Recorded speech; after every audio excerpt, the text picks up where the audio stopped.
ఇదేంటంటే ఇది నార్మల్గా again I also use this in my class.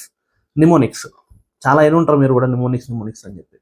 మన క్లాస్ చెప్తుంటే మా క్లాస్లో నిమోనిక్స్ ఎలా వాడాలో మీరు సెర్చ్ చేయండి చెప్తారు. ఏం లేదు, you can search it on Google mnemonics అంటే. It will easily tell you how to do it. There are different ways to do mnemonics. మీరు బండ గుర్తులు పెట్టుకోవడం లేకుంటే ఈజీ చేసుకోవడం అనమాట. ఫర్ ఎగ్జాంపుల్ మన క్లాస్లో నేను ఏం చేస్తున్నాను అంటే హిస్టరీ చదివిస్తున్నాను.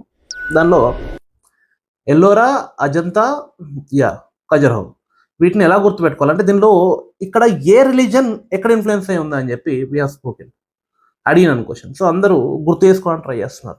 ఇప్పుడు నేను ఒక టెక్నిక్ చెప్తాను, నిమోనిక్ చెప్తాను, లైఫ్లో మర్చిపోరు ఏ రిలీజన్ ఎక్కడ ఉందో అని చెప్పి. సరే జాగ్రత్తగా వినండి. ఫస్ట్ది ఎల్లోరాలో 2 ఎల్లులు ఉన్నాయి, ఎల్ఎల్ కదా. ఆల్లో కూడా ఎల్ ఉంటుంది.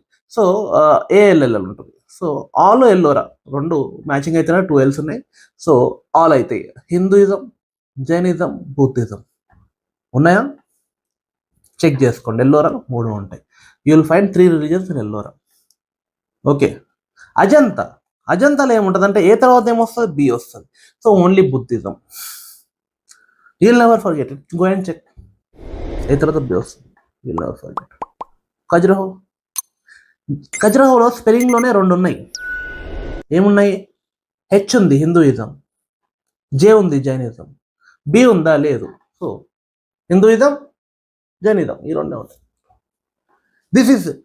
You'll remember it forever. Now you don't have to బట్టిఫై ఎనీథింగ్. బట్టి పట్టాల్సిన అవసరం లేదు, రట్టి పట్టాల్సిన అవసరం